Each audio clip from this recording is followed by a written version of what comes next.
கலைக்கோட்டு முனிவரின் வருகையால் அயோத்தி மாநகரம் கொண்டாடிய ஆனந்தப் பெருங்களிப்பு. வணக்கம் நண்பர்களே. கடந்த பாடல்ல தசரத சக்கரவர்த்திக்கு ஒரு சந்தோஷ செய்தி வந்துச்சுன்னு பார்த்தோம்.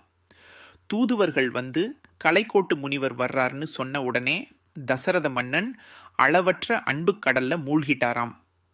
அப்படிப்பட்ட ஒரு ஆழ்ந்த நிலையில் இருந்த மன்னன் அடுத்தது என்ன செஞ்சாரு? அந்த ஒரு அறிவிப்பு, அந்த ஒரு நல்ல செய்தி நகரத்துக்கே என்ன மாற்றத்தை கொண்டு வந்துச்சுன்னு கம்பர் இந்த அழகான பாடல்ல சொல்றாரு. கேளுங்க. எழுந்தனன் பொறுக்கென ரதம் ஏறினன், பொழிந்தன மலர்மழை, ஆசி பூத்தன, மொழிந்தன பல் ஈயம், முரசம் ஆர்த்தன, விழுந்தன தீவினை, வேரினோடுமே. எழுந்தனன் பொறுக்கென ரதம் ஏறினன். அந்த செய்தி காதுல விழுந்த அடுத்த நொடி பொறுக்கென அப்படின்னா உடனே ஒரு நொடியும் தாமதிக்காம திடும்னு ஒரு மின்னல் வேகத்துல எழுந்தனன் தன்னோட சிம்மாசனத்துல இருந்து எழுந்திட்டார் தசரதன். அப்புறம் என்ன? ரதம் ஏறினன், தன்னோட தேரில் ஏறிக்கிட்டார். அந்த மகரிஷியை வரவேற்க போகணுமேங்கிற ஆவல் அவருடைய ஒவ்வொரு அசைவிலும் பிரதிபலிக்குது பாருங்க. பொழிந்தன மலர் மழை, ஆசி பூத்தன. மன்னன் இப்படி தேரில் ஏறி கிளம்பினதும் அங்க என்ன நடக்குது தெரியுமா? பொழிந்தன மலர் மழை. வானத்துல இருந்தோ மக்கள் பொழிஞ்சதோ எங்கே இருந்துன்னு தெரியல, மலர்கள் மழையா கொட்டுதாம். ஒரு தெய்வீகமான நிகழ்வு நடக்கும் பொழுது இப்படி மலர் மழை பொழியறதை கேட்குறப்ப மனசுக்குள்ள ஒரு புல்லரிப்பு வருது இல்லையா? அது மட்டுமா? ஆசி பூத்தன, மக்கள் வாயிலிருந்து வாழ்த்தொழிகள் பூத்து மலர்ந்தனவாம். பூத்தனன்னு கம்பர் சொல்றதுல ஒரு அழகு இருக்குங்க. வெறும் சத்தம்னு சொல்லாம மலர் பூக்கிற மாதிரி ஆசிகள் மலர்ந்தனன்னு சொல்றாரு. எவ்வளவு அழகான உவமை!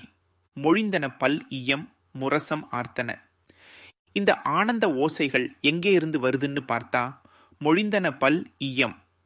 எத்தனையோ வகை இசைக்கருவிகள், வீணை, குழல், யாழ்னு அத்தனை கருவிகளும் இசைக்க ஆரம்பிச்சிட்டாங்க.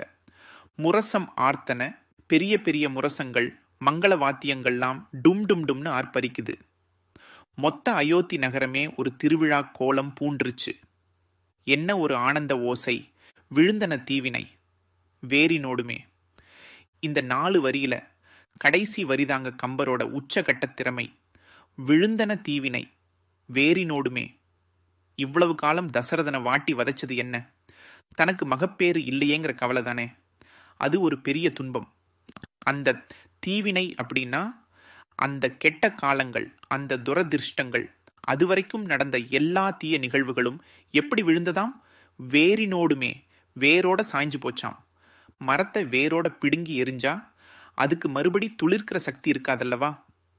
அதுபோல தசரதனோட தீவினைகள், வறுமை, துரதிருஷ்டம்னு எது இருந்தாலும் சரி, எல்லாமே வேரோட அழிய ஆரம்பிச்சிட்டதாம். கலைக்கோட்டு முனிவரோட வருகை ஒரு தனி மனிதனோட சந்தோஷமா மட்டும் இல்லாம மொத்த அயோத்திக்கும் ஒரு புது பொலிவை, ஒரு நல்ல சகுனத்தை கொண்டு வந்துருச்சுன்னு கம்பர் இதைவிட அழகா எப்படி சொல்ல முடியும்? ஒரு மகான் வர்றப்ப அந்த இடத்துல இருக்கக்கூடிய தீய சக்திகள், கெட்ட காலம் எல்லாமே அழிஞ்சு போகுங்கிற ஆழ்ந்த தத்துவத்தை கம்பர் ஒரே வரியில அழகா பதிக்கிறார். கலைக்கோட்டு முனிவரின் வருகை தசரதனுக்கு மட்டுமல்ல, அயோத்தி மாநகரத்துக்கே ஒரு புதிய விடியலாய் அமைந்ததை கம்பர் நம் கண்முன்னே நிறுத்துகிறார். ஒரு நல்ல நிகழ்வு நடக்கும்போது அதற்கான அறிகுறியாய் இப்படிப்பட்ட மங்கள ஓசைகளும் நன்மைகளும் அடுக்கடுக்காய் நிகழும் என்பதை இந்த பாடல் நமக்கு உணர்த்துகிறது. ஒரு மகான் வந்ததும் தீவினைகள் வேரோடு விழுந்தன என்பது அந்த மகானின் தவ வலிமையையும் வரப்போகும் ராமாவதாரத்தின் மகிமையையும் உணர்த்துகிறது. அடுத்த பாடல்ல மன்னன் முனிவரை எப்படி சென்று சந்தித்தார் என்பதை இன்னும் விரிவாக பார்க்கலாம்.